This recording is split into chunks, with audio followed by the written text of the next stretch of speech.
Il avait tout. Le pouvoir, l'argent, le contrôle. Elle n'avait que son cœur. Dans ce monde de luxe et de secrets, l'amour devient un risque, et la passion un jeu dangereux. Bienvenue dans Dark Romance. Maintenant, commençons l'histoire d'aujourd'hui. Le bureau était invisible par conception. Pas de plaque de cuivre, pas de fenêtre au niveau de la rue. Juste une porte discrète au 3e étage d'un immeuble banal, marqué seulement du numéro 312. À l'intérieur, Helena Adams était assise face à une femme qui dégageait la richesse comme un parfum, coûteux et impossible à ignorer. Evelyn Kingsley portait son inquiétude comme de la haute couture. Tailleur de créateur, maquillage impeccable, des mains qui tremblaient, juste un peu en posant une photographie sur le bureau entre elles. « C'est mon fils, Julian. » Helena étudia l'image. Cheveux brun foncé, des yeux brun foncé qui gardaient en quelque chose de méfiant. Beau d'une manière qui suggérait qu'il se moquait que quiconque le remarque.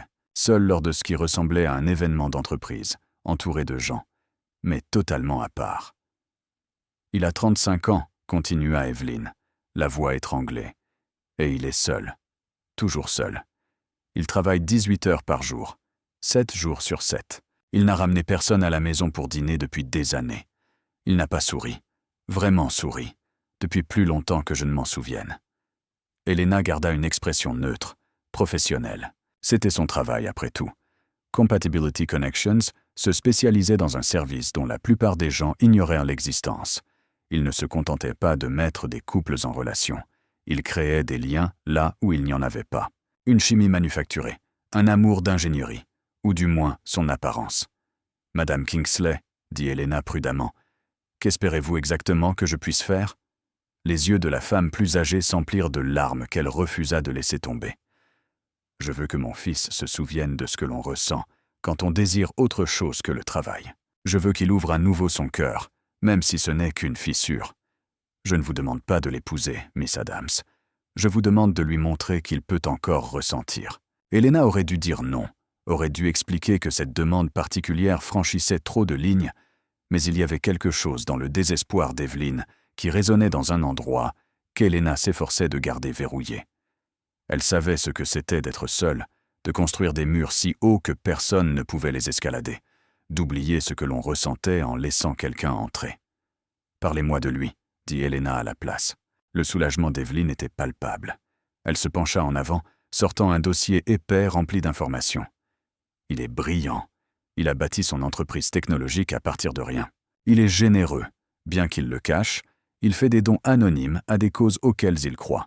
Il adore la musique classique, bien qu'il ne soit pas allé à un concert depuis des années. Il court tous les matins à 6 heures, boit son café noir, lit de la philosophie avant de se coucher. » Helena prit des notes détaillées. C'était la partie où elle excellait, la recherche, l'analyse, la construction d'un profil comme un détective traquant un suspect. Elle était douée pour cela depuis 5 ans maintenant, depuis qu'elle avait quitté le système des foyers d'accueil, avec rien d'autre qu'un esprit vif et un talent pour lire les gens. Elle avait appris tôt que survivre signifiait l'adaptation, que l'amour était une performance et qu'elle pouvait jouer n'importe quel rôle requis. Elle n'avait jamais échoué à une mission. « J'accepte l'affaire, » dit Helena. La main d'Evelyn couvrit la sienne, chaude, reconnaissante. « Merci, merci infiniment. » Après le départ de la femme, Helena resta seule dans le bureau silencieux, fixant la photographie de Julian Kingsley. Il y avait quelque chose dans ses yeux sombres, quelque chose de blessé et de méfiant.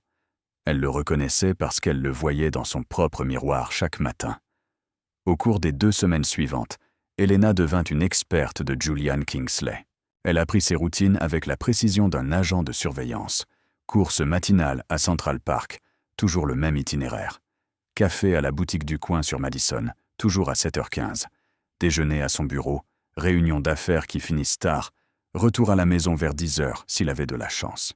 Elle étudia l'histoire de son entreprise, lut chaque interview qu'il avait donnée, regarda des vidéos de ses présentations, notant la façon dont il dominait une salle sans sembler faire d'efforts.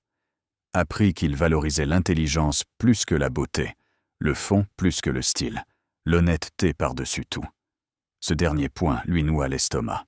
Elle fit des recherches sur ses intérêts, les compositeurs classiques, Dostoïevski et Camus, le vin de petits vignobles italiens, les galeries d'art les dimanches de pluie. À la fin de la 2e semaine, elle connaissait Julian Kingsley mieux que la plupart des gens ne connaissent leurs amis les plus proches. Maintenant venait la partie difficile, faire en sorte que cela ressemble au destin. Elena se tenait devant le café sur Madison Avenue à 7h12, un lundi matin. Elle portait un jean simple et un pull crème, ses cheveux blonds attachés en une queue de cheval décontractée. Maquillage naturel, pas de marque de créateur, rien qui ne suggère un effort. Elle avait appris que les hommes remarquèrent les femmes qui n'essayaient pas trop, les femmes qui semblaient à l'aise dans leur propre peau. À 7h14, elle entra dans la boutique, commanda un café noir, sans sucre, sortit un exemplaire usé de Les Frères Karamazov et s'assit à une table près de la fenêtre. À 7h15 exactement, Julian Kingsley franchit la porte.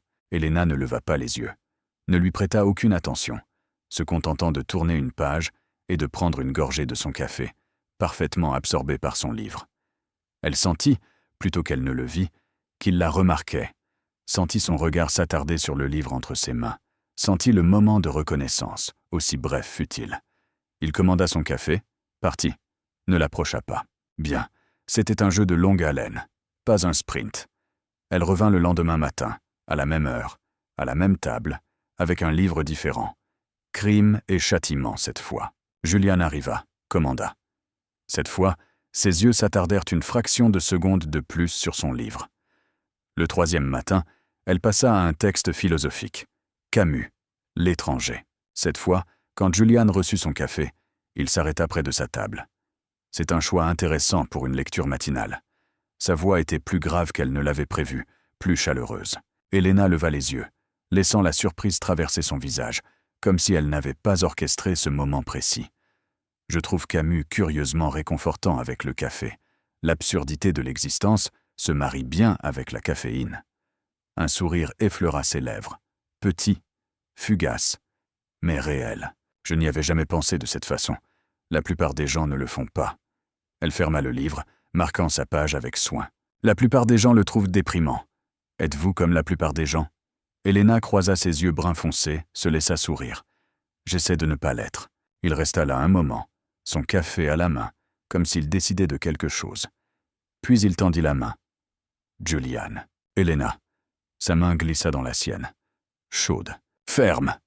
Le contact envoya un courant électrique remonter son bras, ce qu'elle se dit être juste un bon jeu d'actrice. Cela devait être du jeu. Venez-vous souvent ici? Il grimaça immédiatement. Désolé. Ça ressemblait à une terrible phrase de drague. Elena rit, sincère et surprise. C'était le cas. Mais je vous pardonne puisque vous avez bon goût en littérature. Comment savez-vous que j'ai bon goût en littérature? Vous avez reconnu Camus à 6 mètres. Ça veut dire quelque chose. Ce presque sourire à nouveau. Plus fort cette fois. Je cours par ici chaque matin et je m'arrête pour un café. Je ne vous ai jamais vu auparavant. Je viens d'emménager dans le quartier. Le mensonge vint facilement. Elle s'était entraînée pendant 2 semaines. Nouveau départ et tout ça. Quelque chose vacilla dans ses yeux. De la compréhension peut-être. Les nouveaux départs sont sous-estimés ou surestimés, selon votre perspective. Julian pencha la tête, l'étudiant avec une intensité qui lui picota la peau. Vous êtes intéressante, Elena. Vous dites cela comme si c'était une surprise. Ça l'est. Il jeta un coup d'œil à sa montre, hésita. Je dois aller travailler, mais peut-être que je vous verrai demain. Peut-être. Elle reprit son livre, si l'univers se sent généreux. Il partit, et Elena laissa échapper un souffle qu'elle ne s'était pas rendu compte avoir retenu. Étape 1. Terminé. Contact établi. Intérêt suscité. L'hameçon est posé. Maintenant venait le travail minutieux de le ramener sans qu'il ne sente la ligne. Mais alors qu'elle était assise là, son café refroidissant dans sa main, elle ne pouvait se défaire du souvenir de son presque sourire, ou de la façon dont cela avait fait ressentir à quelque chose dans sa poitrine une sensation dangereusement proche de l'espoir. 3 semaines d'orchestration minutieuse suivirent. Elena devint un élément familier du monde de Julian, sans jamais sembler faire d'efforts. Elle se présentait au café 4 matins par semaine. Jamais 5, jamais prévisible. Toujours absorbée par un livre qu'il apprécierait probablement. Partant toujours avant qu'il ne puisse suggérer qu'ils s'assoient ensemble. Elle le voulait curieux, intéressé, à sa poursuite. Le vendredi de la première semaine, elle se retrouva, accidentellement, dans la même galerie d'art qu'il visitait. Se tint devant un tableau de Rothko pendant 20 minutes, véritablement émue par les couleurs superposées quand elle sentit sa présence derrière elle. Vous le voyez aussi. Sa voix était calme, révérencieuse. Voir quoi? Elena ne se retourna pas. La violence sous la beauté. La façon dont il fait passer le chaos pour de la paix. Elle le regarda alors, le trouva fixant le tableau avec une expression d'un désir si brut que quelque chose dans sa poitrine se brisa. Est-ce ce que vous voyez? De la violence? N'est-ce pas ce que nous sommes tous en dessous? Les yeux sombres de Julian rencontrèrent les siens. Le chaos prétendant être de l'ordre, Elena aurait dû avoir une réponse intelligente, quelque chose de léger et de charmeur. Au lieu de cela, elle se surprit à dire « Peut-être que certains d'entre nous sont l'ordre prétendant être le chaos. Peut-être que la violence réside dans le fait de prétendre. » Il étudia son visage comme s'il s'agissait d'un tableau qu'il n'arrivait pas tout à fait à déchiffrer. « C'est une façon solitaire de vivre. Vous dites cela comme si vous ne saviez pas exactement ce que je veux dire. » Sa mâchoire se crispa. Pendant un moment, elle crut qu'elle était allée trop loin. Puis ce presque sourire apparut. « Voudriez-vous prendre un café? Un vrai café?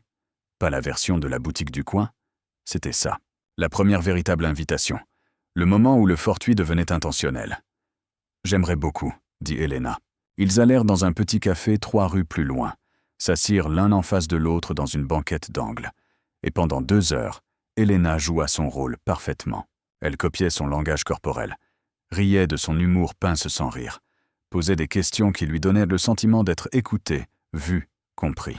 Elle révéla des vérités soigneusement sélectionnées sur elle-même. Le système des foyers d'accueil, oui, mais présenté comme quelque chose qui l'avait rendue forte plutôt que brisée. Son travail dans le cabinet de conseil, assez vague pour éviter les soupçons. Son amour de la littérature et de l'art, et toutes les choses qu'elle avait recherchées et qu'il valorisait. Elle était parfaite, et Julian tombait dans le panneau. Elle pouvait le voir à la façon dont ses épaules se détendaient alors qu'il parlait, à la façon dont ses sourires venaient plus facilement, à la façon dont il la regardait comme si elle était de l'eau et qu'il mourait de soif. Mais quelque chose d'étrange se produisait. Elle y prenait du plaisir, pas à la conquête, pas à l'exécution réussie de son plan, mais à lui, à la façon dont ses yeux s'illuminaient quand il parlait d'un nouvel algorithme que son équipe avait déchiffré, à la façon dont il écoutait, vraiment écoutait quand elle parlait, à la façon dont il était brillant et seul et essayait si fort de ne pas le montrer. « Je devrais y aller, » dit Julian à regret, alors que le café commençait à fermer. « Mais j'aimerais vous revoir si vous êtes intéressé. » Elena hésita juste assez longtemps pour paraître sincère. « Je suis intéressé, » sourit-il. Un vrai sourire cette fois, entier et sans garde. « Vendredi? Dîner? » « Vendredi, » accepta-t-elle. Il l'accompagna jusqu'à sa station de métro, resta là maladroitement, les mains dans les poches, comme un adolescent lors d'un premier rendez-vous. « Je ne suis pas très doué pour ça, » admit-il. « Ça fait un moment. » « Doué pour quoi? » Les rendez-vous, créer un lien, tout ça. Elena tendit la main, toucha son bras légèrement. « Vous vous en sortez très bien, Julian. » Il regarda sa main sur son bras comme si c'était quelque chose de précieux, quelque chose de fragile. « Bonne nuit, Elena. Bonne nuit. » Elle descendit dans le métro, et seulement quand elle fut seule dans la foule, se permit-elle de reconnaître la vérité. Cela devenait compliqué. Les semaines qui suivirent s'entremêlèrent dans une série de rencontres spontanées, soigneusement planifiées. Elena orchestra leur rencontre dans son bar à vin préféré, s'assura d'être en train de lire son poète préféré quand il arriva. Porta de l'ambre, le parfum que ses recherches suggéraient qu'il trouvait le plus attirant chez les femmes. Riait de ses blagues et contestait ses opinions, et le faisait travailler juste assez pour maintenir son intérêt. Elle était une maître artisan, et Julian Kingsley était son œuvre la plus accomplie. Mais avec chaque conversation, chaque repas partagé, chaque moment de connexion authentique, Elena sentait les murs qu'elle avait construits autour d'elle commencer à se fissurer. Julian n'était en rien ce à quoi elle s'était attendue. Elle s'était préparée à un riche gâté, arrogant et imbu de lui-même. Au lieu de cela, elle trouvait quelqu'un qui faisait des dons anonymes à des associations caritatives pour enfants, qui se souvenait des noms des serveurs et des portiers, qui travaillait jusqu'à l'épuisement non par cupidité, mais parce qu'il croyait sincèrement que sa technologie pouvait aider les gens. Il était gentil, sincèrement, profondément gentil, et si désespérément seul. Il se voyait depuis 6 semaines, quand il lui parla enfin de son entreprise. Pas pour se vanter, pas pour essayer d'impressionner. Simplement partageant une partie de sa vie lors d'un dîner dans un restaurant italien tranquille, dont elle avait appris qu'il était son préféré. Ce n'est pas seulement pour le profit, dit-il, faisant un geste avec son verre de vin. Le logiciel que nous développons pourrait révolutionner la façon dont les communautés rurales accèdent aux soins médicaux, une télémédecine qui fonctionne réellement, qui aide vraiment les gens qui ne peuvent pas se rendre dans un hôpital. Elena le regardait, cet homme qui prétendait ne se soucier de rien, mettre de la passion à décrire une technologie qui sauverait des vies. C'est magnifique, Julian. Il parut embarrassé. Ce n'est que du business. Non. Elle se pencha en avant, attrapa sa main. Ça ne l'est pas. Tu essaies de rendre le monde meilleur. Ce n'est pas que du business. Ses doigts se serrèrent autour des siens. La plupart des gens ne le voient pas ainsi. La plupart des gens sont des idiots. Il rit. Rit vraiment.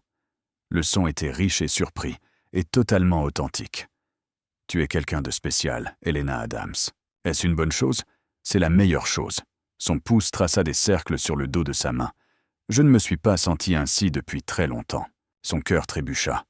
De quelle façon? Comme si peut-être je n'étais pas aussi seul que je le pensais. Les mots la frappèrent comme un coup physique, parce qu'elle le ressentait aussi. Cette chose impossible, incommodante, grandissant entre eux. Cette connexion qui n'était pas censée être réelle.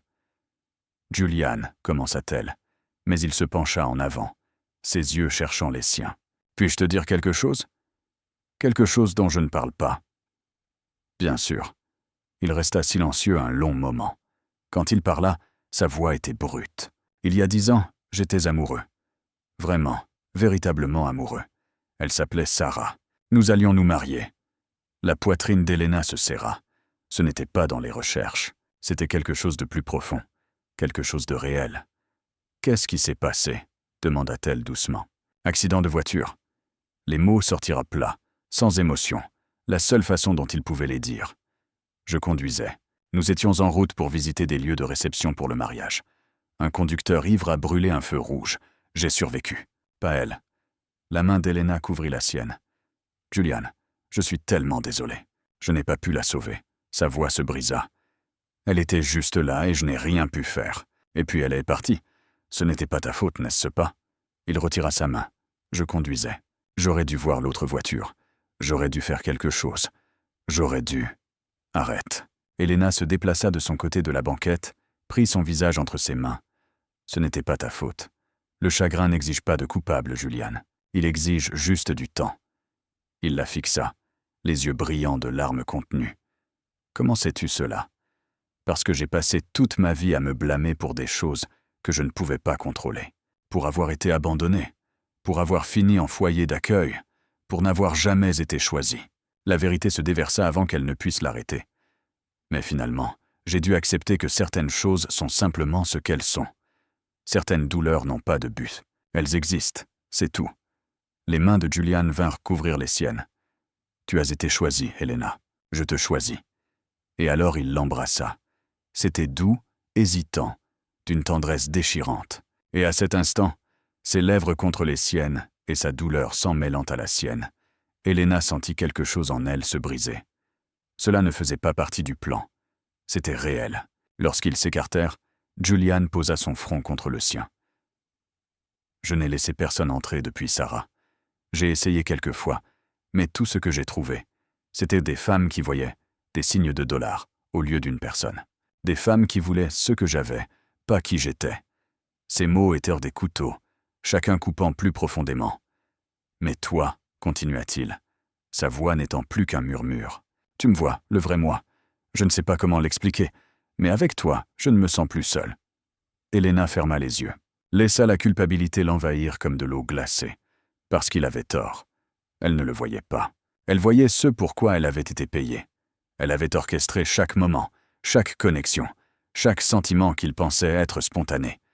Elle était exactement comme les femmes qu'il avait décrites. Pire encore, parce qu'au moins, elles avaient été honnêtes sur leurs motifs. Elena? Sa voix la rappela à elle. Est-ce que ça va? Elle ouvrit les yeux, le trouva l'observant avec une telle tendresse que cela lui faisait physiquement mal. Je vais bien, juste dépassée par les événements. Dépassé de façon positive ou négative? Je n'en suis pas encore sûr. Il sourit, embrassa son front. C'est honnête. J'aime ça chez toi. Tu es toujours honnête. Les mots étirent de l'acide sur sa peau. Ils quittèrent le restaurant main dans la main. Julian la raccompagna chez elle, son bras autour de sa taille, comme si elle était quelque chose de précieux. À sa porte, il l'embrassa de nouveau, plus profondément cette fois, avec plus d'assurance. « Je t'appelle demain », murmura-t-il contre ses lèvres. « J'aimerais beaucoup. » Elle le regarda s'éloigner, les mains dans ses poches, ses épaules plus droites qu'elle ne les avait jamais vues. À l'intérieur de son appartement, Elena s'effondra contre la porte. Qu'avait-elle fait? Elle s'était mise en tête de faire tomber amoureux un homme seul. Mission accomplie. Il tombait, peut-être était-il déjà tombé, mais elle aussi. Et quand il découvrirait la vérité, quand et non si, parce que les secrets comme celui-là ne restent jamais enterrés, cela le détruirait. Cela les détruirait tous les deux. Elena sortit son téléphone, fixa le numéro d'Evelyn Kingsley. Elle devrait appeler, devrait expliquer que cela était allé trop loin, devrait rendre l'argent et s'en aller avant que quelqu'un ne soit blessé. Mais son doigt plana sur l'écran, incapable d'appuyer sur l'appel, parce que s'en aller signifiait ne plus jamais voir Julian, ne plus entendre son rire, ne plus sentir ses bras autour d'elle, ne plus jamais être la personne qu'il pensait qu'elle était, la personne qu'elle voulait désespérément être. Elle posa le téléphone, pressa ses mains contre son visage. Demain. Elle trouverait une solution demain. Ce soir, elle se laisserait prétendre un peu plus longtemps que tout cela était réel. Quelle était la femme que Julian Kingsley pensait avoir choisie? Que l'amour, pour une fois dans sa vie soigneusement construite, n'était pas juste une autre performance. 2 mois devinrent 3, et Elena se retrouva à se noyer dans le beau mensonge qu'elle avait créé. Julian l'introduisit dans sa vie, morceau par morceau, avec précaution. Sa librairie préférée où il passait ses samedis après-midi, le petit club de jazz où il allait pour réfléchir, le jardin sur le toit où il courait quand Central Park semblait trop encombré. Chaque endroit qu'il partageait ressemblait à un cadeau, à une preuve de confiance. Et avec chaque cadeau, la culpabilité d'Elena s'alourdissait.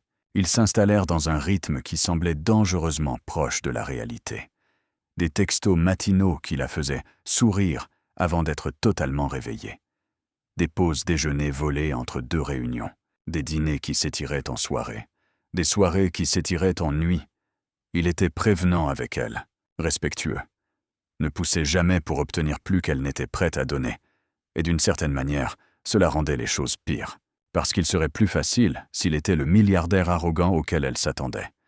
Plus facile de mentir à quelqu'un qui le mérite. Mais Julian méritait mieux qu'elle. « Ma grand-mère veut te rencontrer », dit-il un soir, d'une voix décontractée mais avec des yeux incertains. Ils étaient dans son appartement, un penthouse qui réussissait pourtant à ressembler plus à un foyer qu'à une vitrine. Des livres partout, des plantes que quelqu'un arrosait réellement, des meubles qui invitaient à s'asseoir plutôt qu'à simplement regarder. Le cœur d'Elena bondit dans ses côtes. « Ta grand-mère, Rose, elle a 93 ans et elle est terrifiante de la meilleure façon qui soit. » Son sourire était doux. « C'est elle qui m'a élevé après la mort de mon père. Elle m'a appris tout ce qui est important. Rencontrer la famille, c'était une ligne qu'elle n'avait jamais franchie lors d'une mission. Une ligne qu'elle ne devrait pas franchir maintenant. Julian, je ne sais pas si c'est... » Elle sait déjà tout sur toi. Il prit sa main. J'ai peut-être mentionné que j'avais rencontré quelqu'un. Quelqu'un de spécial. Et elle a exigé de te rencontrer avant, je cite, de passer l'arme à gauche et de rater sa chance. Elena ne put s'empêcher de rire. Elle a l'air intense. Elle l'est. Mais elle va t'adorer. Son pouce traça des motifs sur son poignet. Tout le monde t'aime. Les mots auraient dû ressembler à une victoire. Au lieu de cela, ils ressemblaient à une accusation. Quand entendit-elle sa propre voix demander. Dimanche? Déjeuner chez elle. Je te préviens.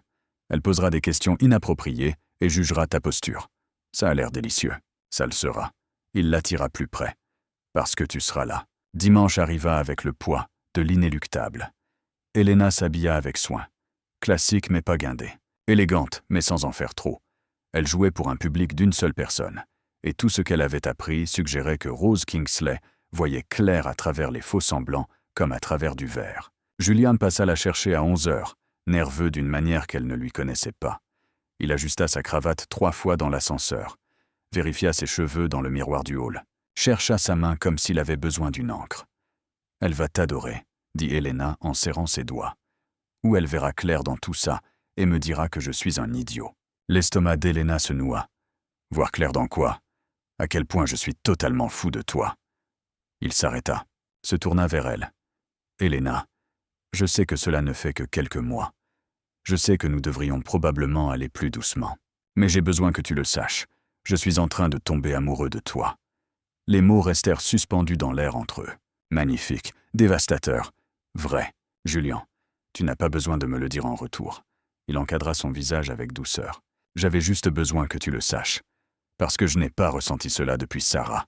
Et je suis terrifié. Mais je suis aussi tellement reconnaissant que tu sois entré dans ce café et que tu m'aies rappelé ce que l'on ressent quand on est vivant. Elena l'embrassa plutôt que de parler. L'embrassa comme si elle pouvait déverser tout ce qu'elle ressentait dans ce contact. Toute la culpabilité, le désir et l'envie impossible. Lorsqu'ils s'écartèrent, ses yeux étaient doux. « Viens, allons rencontrer la femme qui m'a appris à aimer en premier lieu. » Rose Kingsley vivait dans une maison en briques rouges à Brooklyn, qui sentait la lavande et les vieux livres. Elle ouvrit la porte elle-même. Une minuscule femme aux cheveux blancs et aux yeux exactement comme ceux de Julian. Vif et savant. « Alors c'est toi qui as remis de la lumière dans les yeux de mon petit-fils. » Sa voix était rauque mais forte. « Entre, mon enfant. Laisse-moi te regarder convenablement. » Elena entra et ses yeux sombres la balayèrent avec la précision d'un chirurgien. Une bonne posture. C'est déjà ça. Jolie mais pas vaniteuse. Intéressante. Rose se tourna vers Julian. « Où l'as-tu trouvé ?»« Un café. » Elle lisait Camus. « Ah, une penseuse. Bien mieux que ces poupées peintes que tu avais l'habitude de ramener. » Elle fit un geste vers le salon. « Asseyez-vous. J'ai préparé le déjeuner. » Et avant que tu ne demandes, Julian, oui, je l'ai fait moi-même. J'ai 93 ans. Je ne suis pas morte. Le déjeuner fut intime et terrifiant. Rose posait des questions qui semblaient décontractées, mais ne l'étaient pas. Où Elena avait grandi, ce qu'elle faisait pour le travail, ce qu'elle valorisait dans la vie. Elena répondit avec des vérités soigneusement élaborées. Le système des foyers d'accueil, oui. Le travail de conseil, vague mais plausible. Les valeurs d'honnêteté, de gentillesse et de loyauté. L'ironie ne lui échappait pas. Mais quelque chose d'étrange se produisit au fur et à mesure que le repas avançait. Rose ne l'interrogeait pas. Elle la voyait vraiment.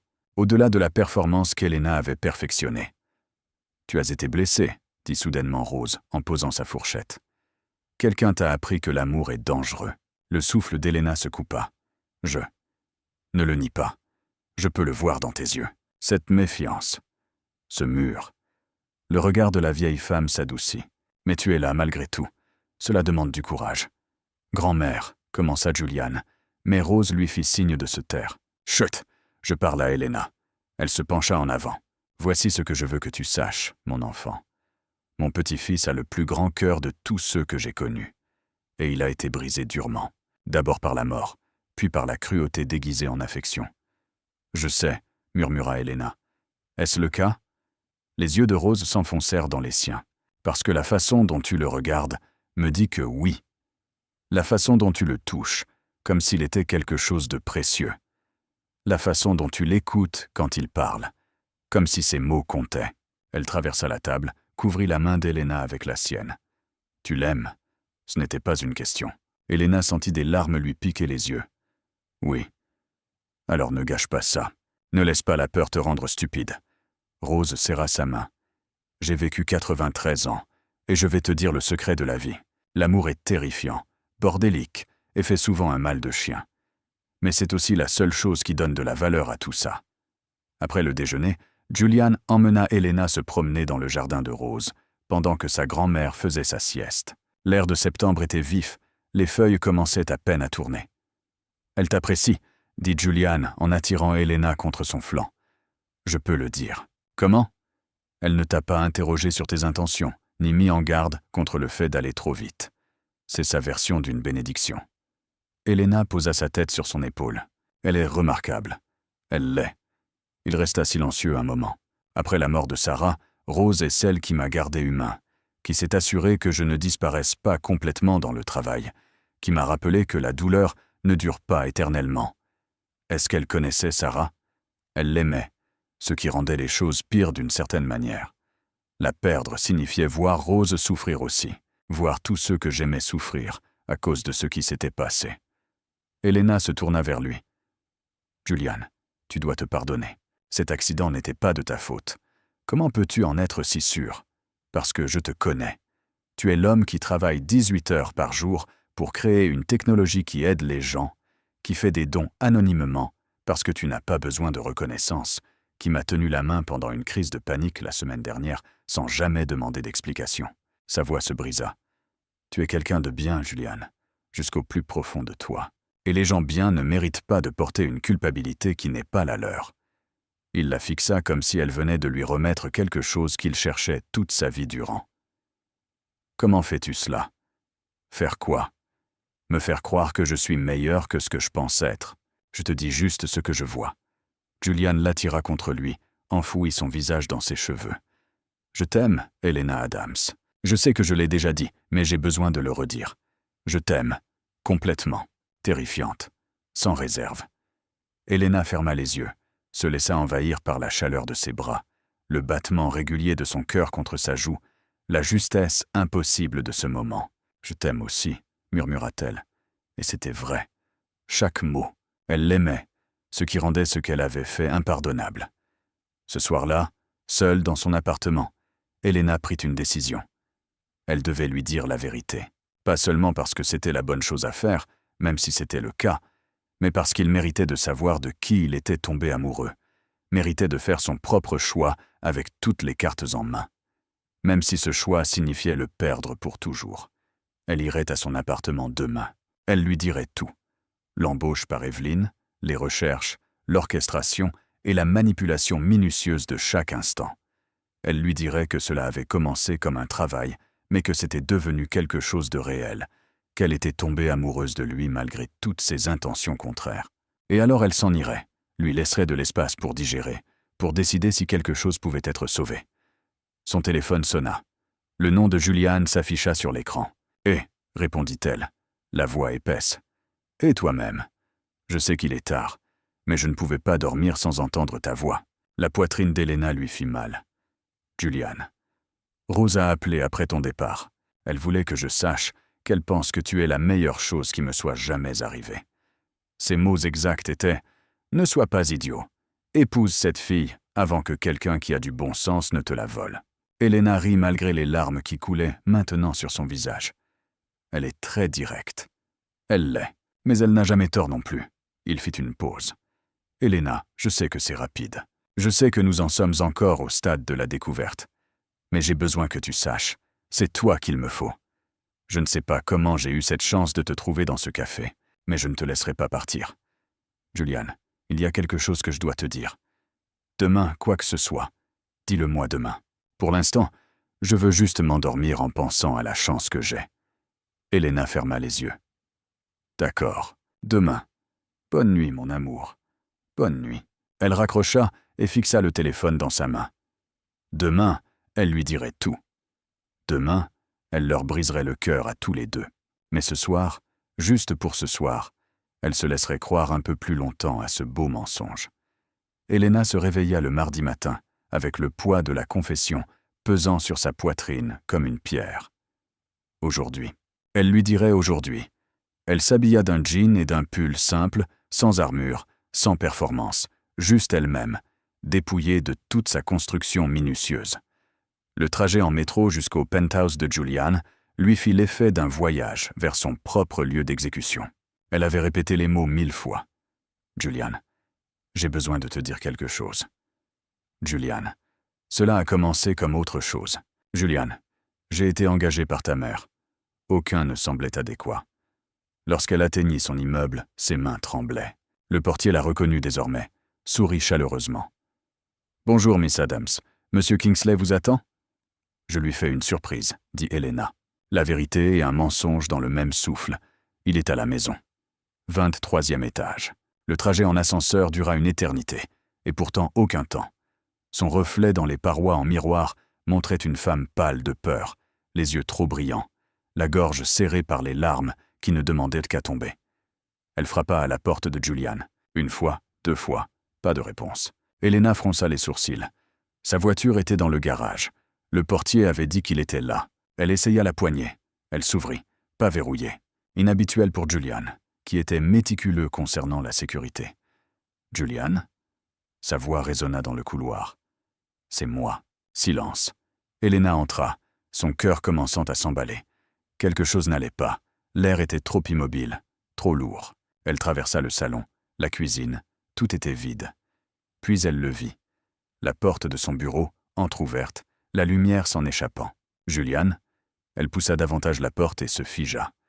Julian était assis dans son fauteuil de bureau, tourné vers la fenêtre. Un verre de whisky à la main, la bouteille à moitié vide à côté de lui. Ses cheveux étaient en désordre, comme s'il s'y était passé les mains pendant des heures. Sa chemise était froissée, sortie du pantalon. Mais ce furent ses yeux qui lui coupèrent le souffle, bordés de rouge, gonflés, détruits. « Julian ?» Elena s'avança vers lui. « Qu'est-ce qui s'est passé? Est-ce que ça va ?» Il ne la regarda pas, fixant simplement le liquide ambré dans son verre, comme s'il détenait les réponses dont il avait désespérément besoin. « Quand allais-tu me le dire ?» Sa voix était plate, sans émotion, pire que la colère. Le sang d'Elena se glaça. « Te dire quoi ? Ne fais pas ça. » Le mot sortit net. Il finit par la regarder, et la douleur dans ses yeux la fit presque tomber à genoux. « Ne me mens pas. Pas maintenant. Pas après tout ça. » Sa bouche devint sèche. « Julian, je ne... Quand allais-tu me le dire ?» L'explosion sonore la fit tressaillir. Julian se leva brusquement, le whisky s'éclaboussant dans son verre. « Quand allais-tu me dire que tout ceci n'a été qu'un mensonge? Que tu as été engagé pour me manipuler? Que chaque instant, chaque conversation, chaque contact n'était qu'une partie de ton travail ?» Elena sentit le monde basculer sous ses pieds. « Comment as-tu... » Ma mère. Son rire fut amer, brisé. Elle est venue ici ce matin, en pleurant, a dit qu'elle ne pouvait plus vivre avec cette culpabilité, qu'elle avait besoin de me dire la vérité avant que les choses n'aillent plus loin. Il posa le verre avec des mains tremblantes, se tourna face à elle complètement, et la dévastation dans son expression fit qu'Elena eut envie de mourir. « Elle m'a tout dit, Elena, tout. Comment elle t'a engagé? Comment tu as fait des recherches sur moi comme si j'étais une étude de cas? Comment tu as orchestré chaque rencontre accidentelle? Comment tu es devenue exactement la femme dont je tomberais amoureux? Julian, s'il te plaît, laisse-moi t'expliquer. » « Expliquer quoi ?» Sa voix tomba en un murmure. D'une certaine manière, c'était pire que les cris. « Expliquer comment tu m'as fait tomber amoureux de quelqu'un qui n'existe même pas. » « Expliquer comment tu m'as écouté parler de Sarah, de ma douleur, de la façon dont j'avais été blessée par des femmes qui ne voulaient que mon argent, alors que tu faisais exactement la même chose. Ce n'est pas ce que tu crois. Alors c'est quoi ?» Il s'approcha, et elle pouvait sentir l'odeur du whisky dans son haleine, voir l'angoisse à peine contenue dans chaque ligne de son corps. « Dis-le-moi, Elena, qu'est-ce que j'étais? Un projet? Un défi? Combien t'a-t-elle payé pour que le milliardaire brisé ressente à nouveau quelque chose ?» Des larmes coulèrent sur le visage d'Elena. Ça a commencé comme ça, mais Julian, ce n'est pas ce que c'est devenu. Je suis tombée amoureuse de toi. Vraiment tombée amoureuse de toi. Quand? La question fut un couteau. Quand es-tu tombée amoureuse de moi? Après avoir déjà tout appris sur moi? Après avoir déjà orchestré l'intégralité de notre relation? Comment puis-je savoir si quoi que ce soit était réel? Le baiser, dit Elena désespérément. Ce premier baiser au restaurant, c'était réel. Tout ce qui a suivi était réel. L'était-ce vraiment? La voix de Julian se brisa. Ou était-ce juste une partie de la performance? Est-ce que tu t'es entraîné pour ça aussi? À trouver exactement comment m'embrasser pour me faire tomber plus fort? Non. Elle tendit la main vers lui, mais il recula. Julian, s'il te plaît, je sais que j'ai eu tort. Je sais que j'aurais dû te le dire plus tôt. Mais ce que je ressens pour toi est réel. Je te le jure, c'est réel. Il la fixa, et elle le regarda essayer de croire. Le regarda vouloir croire. Regarda l'espoir et le doute se livrer bataille sur son visage. « Ma mère est venue ici en larmes, » dit-il calmement. Elle m'a dit qu'elle avait fait une terrible erreur, qu'elle voulait seulement m'aider. Me voir heureux à nouveau. Elle n'a jamais voulu que ça aille aussi loin. Jamais voulu que je tombe réellement amoureux. Sa main se leva, hésitant près de son visage, comme s'il voulait la toucher, mais n'y parvenait pas tout à fait. Elle a dit que tu étais une bonne personne, que tu tenais sincèrement à moi. Mais Elena, comment puis-je croire ça? Comment puis-je faire confiance à quoi que ce soit dans tout ça? Parce que je suis là. Elena saisit sa main, la pressa contre sa joue. Je suis venu ici ce matin pour te dire la vérité, pour tout confesser, parce que je ne pouvais plus vivre avec ce mensonge. Timing opportun. Mais son pouce caressa sa joue, le trahissant. Ma mère me le dit en premier. Et soudain tu avais prévu de te confesser? C'est le cas. Je te jure que c'est le cas. Hier soir au téléphone, j'ai essayé de te le dire, mais tu as dit demain et je... Sa voix se brisa. Julian, je suis tellement désolé. Je suis tellement désolé. Il ferma les yeux. La femme dont je suis tombé amoureux. A-t-elle jamais existé? Elle existe. La voix d'Elena était brute. C'est moi. La vraie moi. Tout ce que je t'ai dit sur mon passé, sur les foyers d'accueil, sur le fait de se sentir seul, tout cela était vrai. Le seul mensonge était la façon dont nous nous sommes rencontrés. Le seul mensonge? Il retira sa main. Elena, tu as construit l'intégralité de notre relation. Tu es devenue exactement celle que j'aimerais.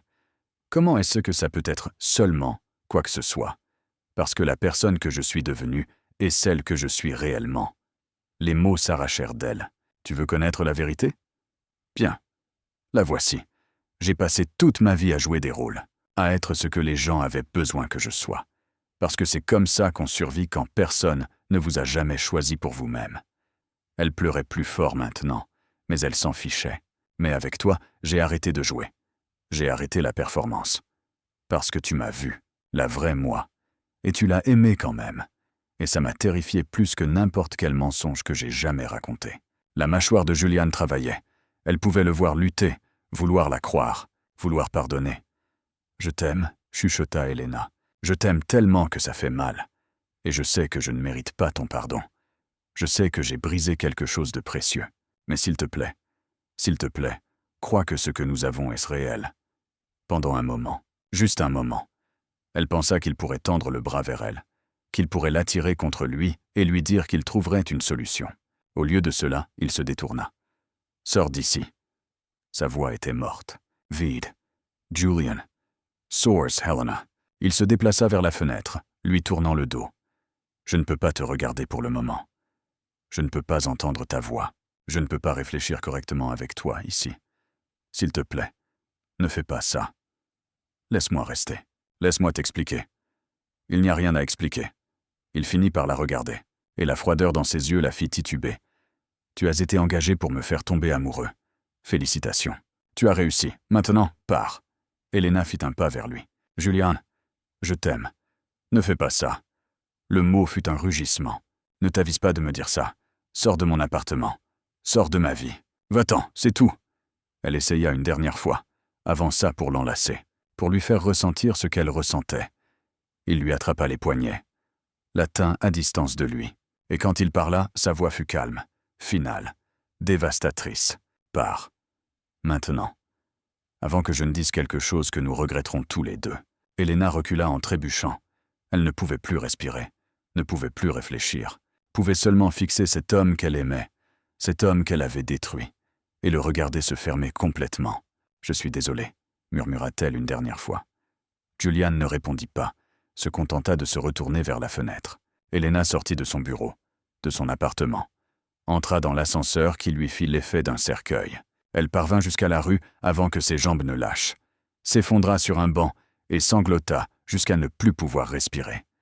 Sanglota jusqu'à ce que les passants lui lancent des regards inquiets. Sanglota jusqu'à ce qu'elle n'ait plus rien en elle. Elle savait que cela arriverait, avait su dès l'instant où elle avait accepté l'argent d'Evelyn que cette fin était inévitable.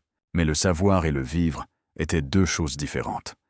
Elle venait de perdre la meilleure chose qui lui soit jamais arrivée, et elle n'avait personne d'autre à blâmer qu'elle-même. La première semaine fut une question de survie. Elena traversait ses journées comme un fantôme. Elle ne pouvait pas manger, ne pouvait pas dormir, pouvait à peine fonctionner au-delà des nécessités basiques de l'existence. Elle démissionna de Compatibility Connections, envoya un email de démission à 3 heures du matin quand la culpabilité ne la laissait pas reposer. Refusa les appels téléphoniques éplorés d'Evelyn, bloqua chaque numéro lié à son ancienne vie. Elle avait besoin de disparaître, de devenir personne, d'arrêter d'être la femme qui avait détruit Julian Kingsley. L'argent vint à manquer immédiatement. Le loyer de son appartement, payé par l'agence, expirerait à la fin du mois. Elle avait besoin de travail, vite. Au 9e jour, elle se retrouva devant un dîner, ouvert 24h24, appelé Mel's, fixant une affiche « On embauche » à la fenêtre. La gérante, une femme d'une 60aine d'années aux yeux bienveillants et à l'attitude pragmatique, jeta un seul coup d'œil à l'expression vide d'Elena et l'embaucha sur le champ. « Tu as l'air de quelqu'un qui a besoin de rester occupé, » dit Mel. « Le service de nuit, ça te va ? De 11h à 7h, parfait. » La voix d'Elena était rauque à force de ne pas servir. Les services de nuit signifiaient qu'elle n'avait pas à voir le soleil, n'avait pas à faire semblant d'aller bien quand la lumière du jour exposait toutes ses fissures. Elle travaillait. C'est tout ce qu'elle faisait. 6 nuits par semaine, servant du café et des tartes aux insomniaques, aux travailleurs de nuit et aux âmes égarées. Pendant la journée, elle dormait par intermittence dans un studio qu'elle avait trouvé dans un quartier qui ne posait pas de questions. Elle ne se laissait pas penser à Julian, ne se laissait pas se demander comment il allait, ne se laissait pas espérer que peut-être, un jour, il lui pardonnerait, parce qu'il ne le ferait pas, ne le devrait pas. Elle ne le méritait pas. Mais tard dans la nuit, quand le dîner était presque vide et que son esprit n'avait rien d'autre à faire que de vagabonder, elle se souvenait. La façon dont il souriait quand il parlait de son travail, la façon dont ses yeux s'adoucissaient quand il la regardait, la façon dont sa voix sonnait quand il disait « Je t'aime » pour la première fois, la façon dont il l'avait regardée dans son bureau, brisé, trahi, détruit. Ses souvenirs faisaient plus mal que tout ce qu'elle avait jamais ressenti. À la 3e semaine, un client régulier lui demanda si elle allait bien. « Tu as l'air triste, » dit-il, remuant trop de sucre dans son café. « Des problèmes de petite amie ?» Elena réussit un sourire vide. « Quelque chose comme ça. C'est un idiot ?» « Non. » Le mot sortit avec force. « C'est moi l'idiote. J'ai brisé quelque chose que je ne peux pas réparer. » L'homme hocha la tête sagement. La plupart des choses peuvent être réparées si les 2 personnes le veulent assez fort. Mais c'était là le problème, n'est-ce pas? Elena le voulait désespérément. Mais Julian voulait probablement oublier qu'elle avait jamais existé. Elle ne le blâmait pas. Pendant ce temps, dans un penthouse à l'autre bout de la ville, Julian Kingsley s'effondrait. La première semaine, il se jeta dans le travail avec une intensité maniaque. Les journées de 18h devinrent des journées de 20h. Il arrêta de rentrer chez lui, dormant sur le canapé de son bureau, quand l'épuisement finissait par le prendre. Son assistant s'inquiéta. Son directeur des opérations suggéra des vacances. Les membres de son conseil d'administration échangèrent des regards inquiets lors de réunions où l'attention de Julian n'était manifestement pas présente. Mais le travail n'aidait pas. Rien n'aidait. Parce que chaque fois qu'il fermait les yeux, il voyait Elena, voyait son visage quand elle lui disait qu'elle l'aimait, voyait ses larmes quand elle le suppliait de la croire, voyait la dévastation dans son expression quand il lui disait de partir. Il avait rejoué ce matin-là 1000 fois, analysé chaque mot, chaque moment, essayant de séparer le vrai du faux. Le problème était qu'il n'arrivait plus à faire la différence. Était-elle vraiment tombée amoureuse de lui ? Ou était-ce juste ce qu'elle se racontait quand la mission tournait mal ? Mais alors, il se souvenait des mots de Rose au déjeuner. « Tu l'aimes ». La certitude dans la voix de sa grand-mère. La façon dont Elena avait eu l'air quand elle l'avait admis. Cela n'avait pas été une performance. Il connaissait les performances. Il en avait subi assez au fil des ans. Des femmes qui voulaient accéder à sa fortune, qui jouaient des rôles pour obtenir ce dont elles avaient besoin. L'amour d'Elena n'avait pas ressemblé à cela. Il avait semblé terrifié, désespéré et totalement réel. À la 4e semaine, Julian arrêta complètement d'aller travailler. Il restait assis dans son appartement, à fixer le vide, buvant trop, dormant trop peu, pensant à une femme blonde aux yeux tristes qui l'avait fait se sentir à nouveau vivant. Rose se présenta un mercredi matin, entrant avec le double des clés que Julian lui avait données des années auparavant. Elle jeta un seul coup d'œil vers lui, mal rasé, encore en pyjama à midi, entouré de boîtes de repas à emporter vides, et secoua la tête. « Tu as l'air d'un mort-vivant », annonça-t-elle. « Content de te voir aussi, grand-mère. Ne fais pas le malin avec moi. » Rose traversa l'appartement, ouvrant les rideaux avec une efficacité militaire. « Tu te comportes comme un idiot. J'ai le cœur brisé. Il y a une différence. »« Ah bon ?» Elle s'assit en face de lui, ses yeux sombres perçants. Parce que d'où je suis assise, tu es juste têtue. La mâchoire de Juliane se crispa. Elle m'a menti sur tout. Vraiment? Rose se pencha en avant. Dis-moi, sur quoi a-t-elle menti? A-t-elle menti sur son amour de la littérature? Sur le fait de venir d'un foyer d'accueil? Sur le fait de tenir à toi? Elle a menti sur la façon dont nous nous sommes rencontrés. Sur pourquoi elle m'a approché.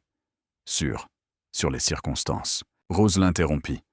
Pas sur les sentiments. Juliane, cette fille t'aime. Je l'ai vue à l'instant même où vous avez franchi le seuil de ma maison. La façon dont elle te regardait, ce n'était pas un acte. Comment le sais-tu? Parce que j'ai vécu 93 ans et je connais la différence entre la performance et la vérité. Elle tendit le bras, serra sa main. Oui, elle a été engagée. Oui, elle a fait des erreurs. Mais elle est tombée amoureuse de toi malgré tout. Cela ne fait partie d'aucune fiche de poste. La gorge de Juliane se serra. Et si tu avais tort? Et si tout cela n'était que... Et si j'avais raison? Rose pressa sa main. Et si tu étais en train de jeter la meilleure chose qui te soit jamais arrivée parce que tu as trop peur de prendre un risque? J'ai pris un risque avec Sarah. Regarde comment ça s'est fini. Sarah est morte dans un accident qui n'était pas de ta faute. C'est une tragédie, pas une trahison. Sa voix s'adoucit. Mais tu y as survécu. Et tu as survécu aux années suivantes quand des femmes superficielles ont essayé de t'utiliser. Tu as survécu à tout cela. Alors dis-moi, pourquoi es-tu si enclin à abandonner la seule femme qui t'ait réellement vue? Parce qu'elle a été payée pour me voir. Les mots explosèrent. Chaque moment était calculé. Chaque conversation était recherchée. Comment puis-je faire confiance à cela? Comment puis-je lui faire confiance?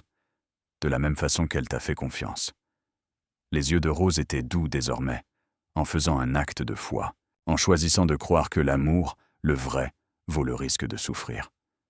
Juliane fixa sa grand-mère, cette femme qui avait aimé, perdu et aimé à nouveau, qui avait enterré un mari et un fils, mais n'avait jamais laissé cela la rendre amère.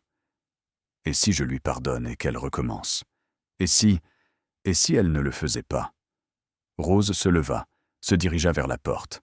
Et si tu passais le reste de ta vie à te demander « et si ?» au lieu de le découvrir pour de bon? Elle marqua une pause dans l'encadrement de la porte. Ta mère m'a appelé hier, en pleurant. Elle a dit qu'elle avait fait une terrible erreur en engageant cette fille. Mais tu veux savoir ce que je lui ai dit? Juliane attendit.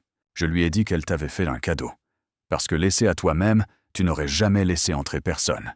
Tu aurais travaillé jusqu'à une mort prématurée, seule et misérable. Mais Elena, elle s'est glissée au-delà de tes défenses. Elle t'a rappelé ce que l'on ressent quand on est humain. Le sourire de Rose était triste. Alors oui, les moyens étaient trompeurs. Mais le résultat final? Un homme qui rit à nouveau, qui attend avec impatience autre chose que des feuilles de calcul, qui aime et qui est aimé en retour. Ce n'est pas quelque chose que l'on jette à la légère. Elle le laissa sur ces mots, le laissa assis dans son appartement coûteux avec trop de pensées et pas assez de réponses. Juliane passa les 3 jours suivants à réfléchir. À Elena, à Sarah, à toutes les façons dont l'amour l'avait blessée et à toutes les façons dont il l'avait guérie. À la façon dont Elena avait pleuré quand il lui avait dit de partir. La façon dont sa voix s'était brisée quand elle avait dit « Je t'aime ». La façon dont elle l'avait regardé dans le jardin de Rose et avait dit « Tu es quelqu'un de bien, Juliane, jusqu'au plus profond de toi », comme si elle y croyait, comme si elle voyait quelque chose en lui qui méritait d'être aimé. Le 4e jour, il prit une décision. Il se doucha, se rasa, mit de vrais vêtements, monta dans sa voiture et conduisit jusqu'à la dernière adresse qu'il avait pour Elena. L'immeuble était modeste, quartier populaire, rien à voir avec les endroits où ils se rencontraient autrefois. Il frappa à sa porte. Pas de réponse.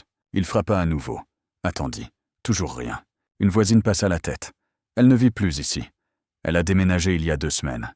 Elle n'a pas laissé d'adresse de réexpédition. Le cœur de Juliane sombra. A-t-elle dit où elle allait? Non. Elle a juste fait ses valises et elle est partie. Elle semblait pressée. De retour dans sa voiture, Juliane sortit son téléphone, appela son assistant. « J'ai besoin que vous trouviez quelqu'un pour moi. » Elena Adams, dernière adresse connue. Il la lui dicta. « J'ai besoin de savoir où elle est, maintenant. Monsieur, je ne suis pas sûr que ce soit. S'il vous plaît. » Le mot sortit brut. « C'est important. » Il y eut un silence.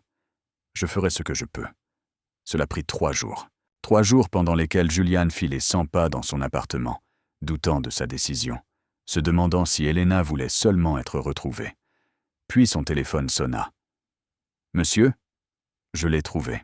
Elle travaille dans un diner appelé Mel's, service de nuit, de 11h à 7h. Julian vérifia sa montre. 22h30. Merci. Envoyez-moi l'adresse. Il traversa la ville, le cœur au bord des lèvres. Qu'allait-il dire? Et si elle refusait de lui parler? Et si Rose avait tort, et que tout n'avait été qu'un acte? Et si ce n'était pas le cas? Il se gara devant Mel's à 23h45. À travers la vitre, il pouvait la voir. Elena. Son Elena. Cheveux blonds attachés en queue de cheval, portant un uniforme simple, versant du café pour une table de routier. Elle avait l'air épuisée, plus mince. La lumière dans ses yeux s'était ternie, mais elle était là, réelle, vivante. Julian resta assis dans sa voiture et la regarda travailler. La regarda sourire aux clients avec effort. La regarda effectuer les gestes d'un travail qui était manifestement en dessous de son intelligence. La regarda et tomba amoureux une nouvelle fois. À 2h du matin, le dîner se vida. Seule une poignée de clients restait. Julian prit une inspiration, sortit de la voiture, marcha jusqu'à la porte. La clochette tinta à son entrée. Elena leva les yeux alors qu'elle essuyait le comptoir, et se figea. Leurs yeux se rencontrèrent à travers le dîner. Tout le reste s'effaça. Les néons fluorescents. L'odeur du café et de la graisse. La radio de nuit jouant quelque part en arrière-plan. Juste eux, juste ce moment. Julian marcha vers elle, lentement, lui laissant le temps de s'enfuir si elle le voulait. Elle ne bougea pas, se contenta de le fixer comme s'il était un fantôme, comme si elle n'arrivait pas tout à fait à croire qu'il était réel. Il s'arrêta devant elle, assez près pour voir les cernes sous ses yeux, assez près pour voir ses mains trembler là où elles agrippèrent le comptoir. Elena Adams. Sa voix sortit rauque, incertaine. « Nous devons parler. » Pendant un long moment, Elena se contenta de fixer. « Julian, ici, réel », se tenant sous la lumière crue des néons du dîner de Mel à 2h du matin, ayant l'air d'avoir traversé la ville sans s'arrêter pour réfléchir. « Comment m'as-tu trouvé ?» Sa voix n'était guère plus qu'un murmure. « Est-ce que ça a de l'importance ?» Je ne sais pas. Est-ce le cas?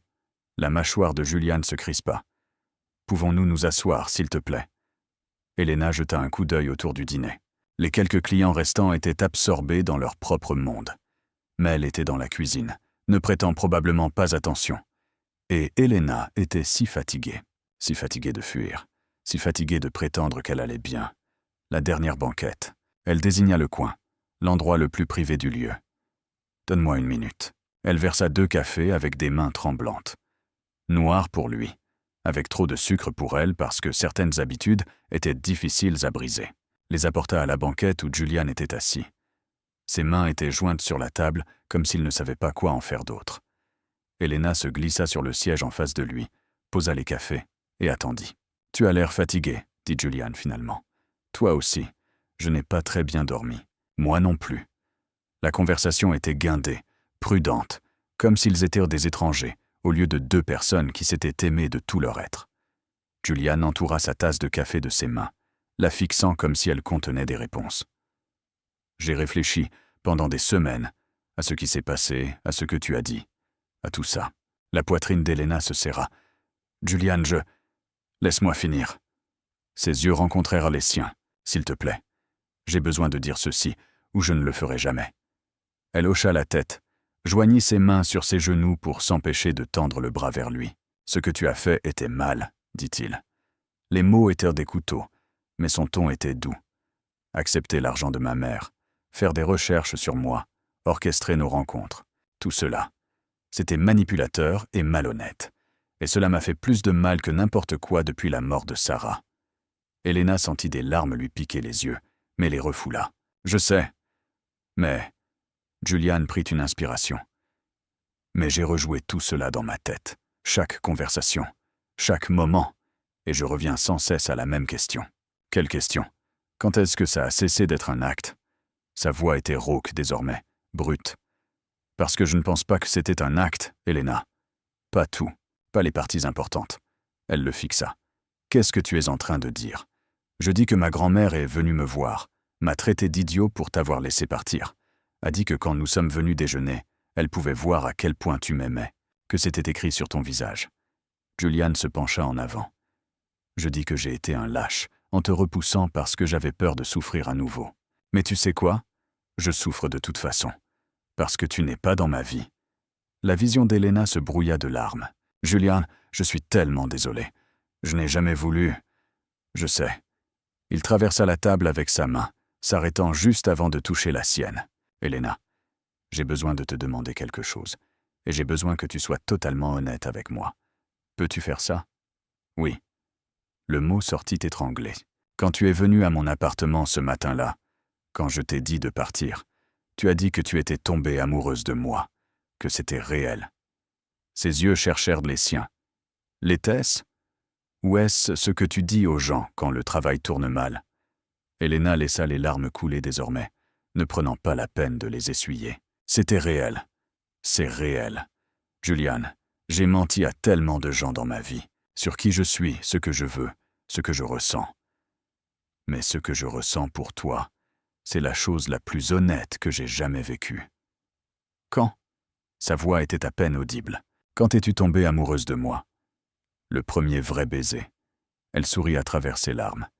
Au restaurant, quand tu m'as parlé de Sarah, quand tu m'as laissé voir ta douleur, c'est là que j'ai su que j'étais en difficulté, parce que je ne jouais plus un rôle. J'étais juste moi, et tu étais juste toi, et tout est devenu si compliqué. La main de Julian bougea enfin, couvrit la sienne sur la table. Le contact envoya de l'électricité à travers tout son corps. « Je veux te croire, dit-il. Je le veux tellement que ça me fait peur. Mais tu ne sais pas si tu peux me faire confiance. Je ne sais pas si je peux encore faire confiance à qui que ce soit. » Son pouce traçait des cercles sur le dos de sa main. « Mais voici le truc, Elena. Je ne veux pas ne pas te faire confiance. Je ne veux pas passer le reste de ma vie à me demander « et si ?» Je ne veux pas être le genre d'homme qui a trop peur de tenter sa chance en amour parce que cela pourrait faire mal. Le souffle d'Elena se coupa.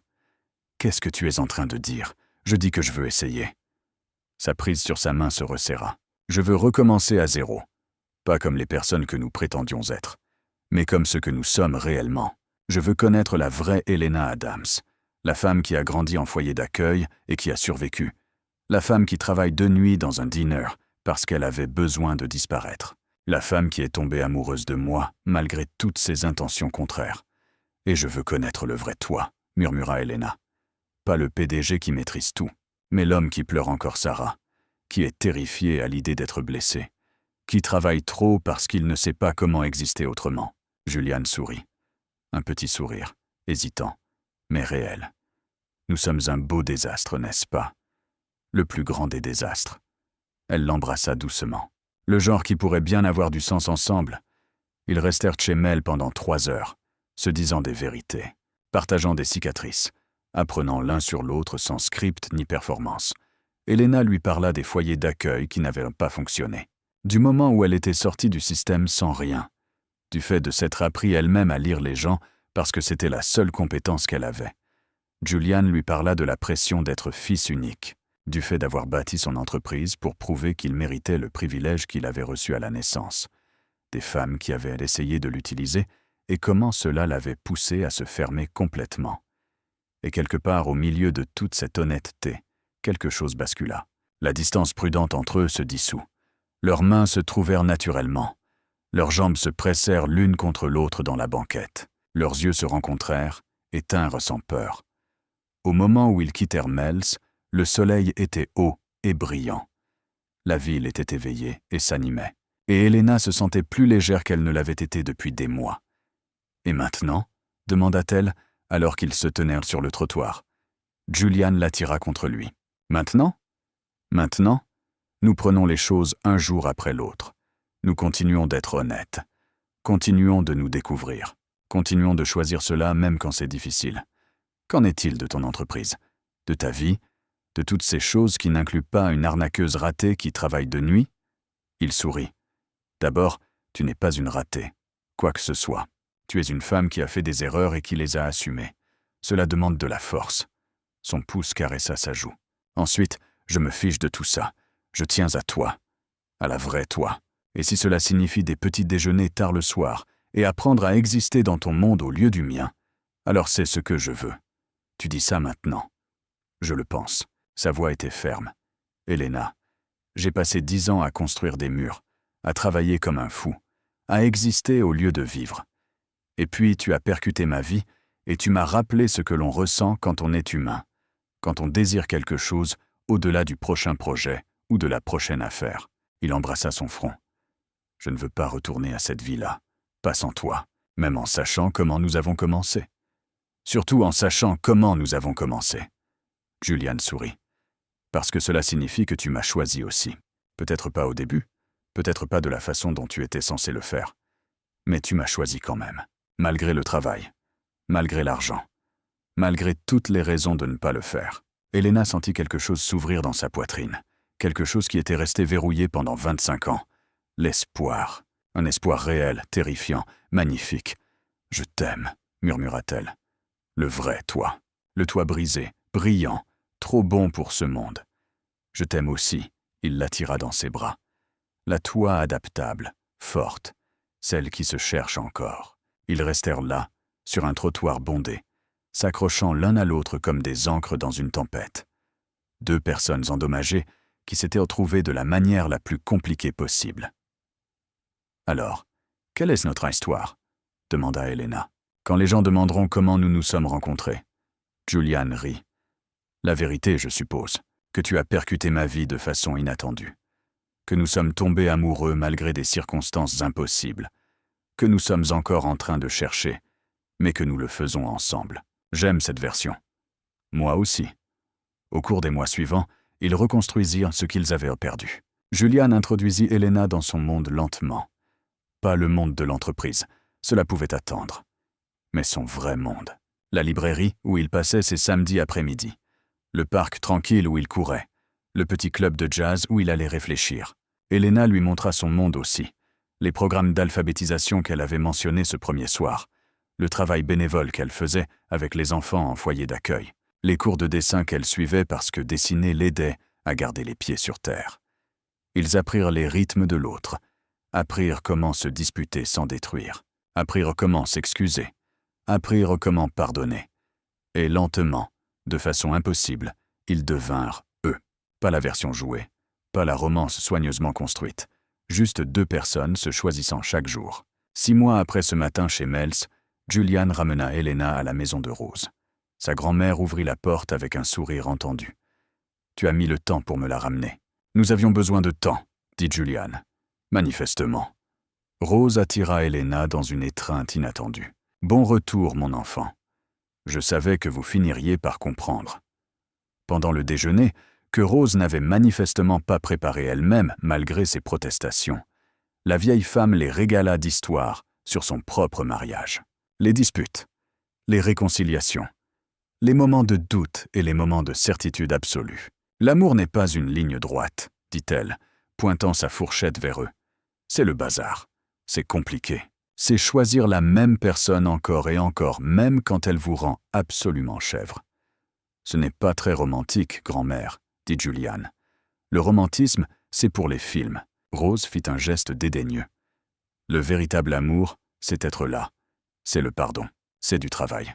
Et ça vaut chaque moment difficile. » Elena serra la main de Julian sous la table. « Je suis en train de l'apprendre. » Après le déjeuner, ils marchèrent dans le jardin de Rose.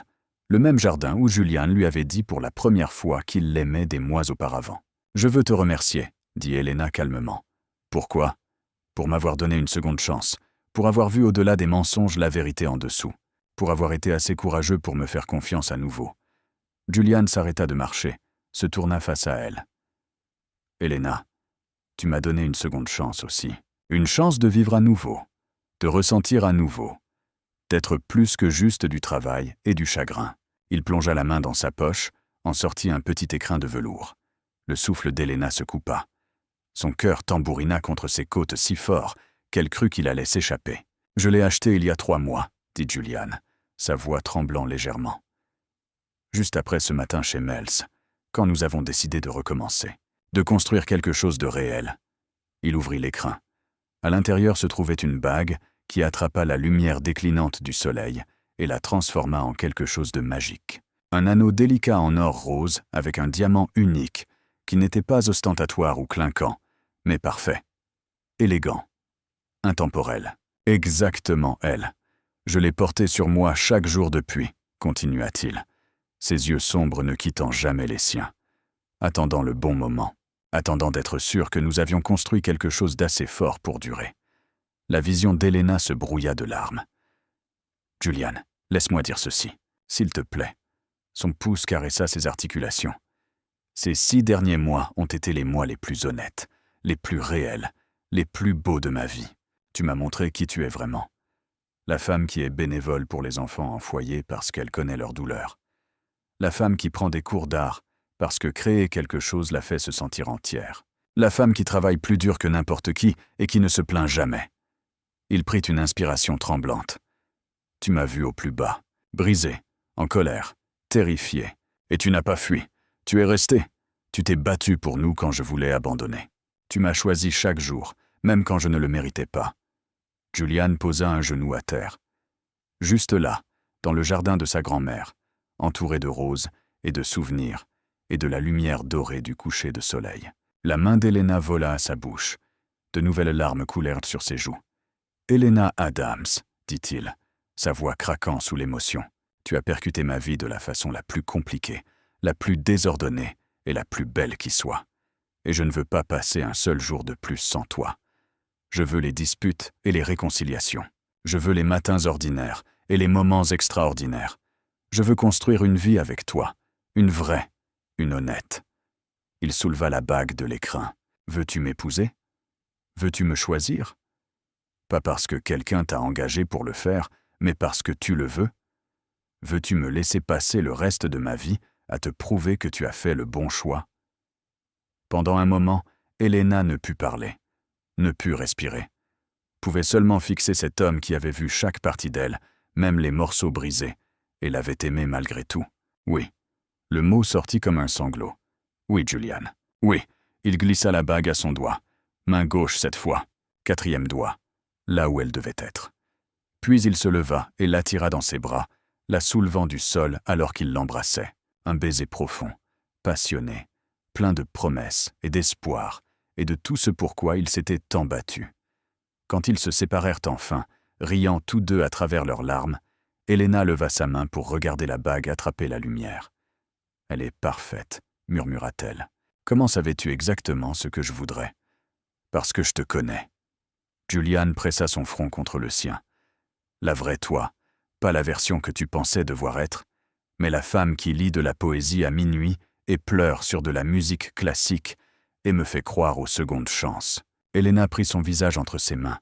« Je t'aime, tellement que ça me terrifie. »« Tant mieux, » sourit-il. « Je t'aime aussi, de façon terrifiante, complètement, pour toujours. » Ils restèrent là alors que le soleil peignait le ciel de nuances d'ambre et de rose. 2 personnes qui s'étaient retrouvées de la façon la plus improbable, qui s'étaient brisées l'une l'autre et guéries l'une l'autre, et s'étaient choisies malgré toutes les raisons de ne pas le faire.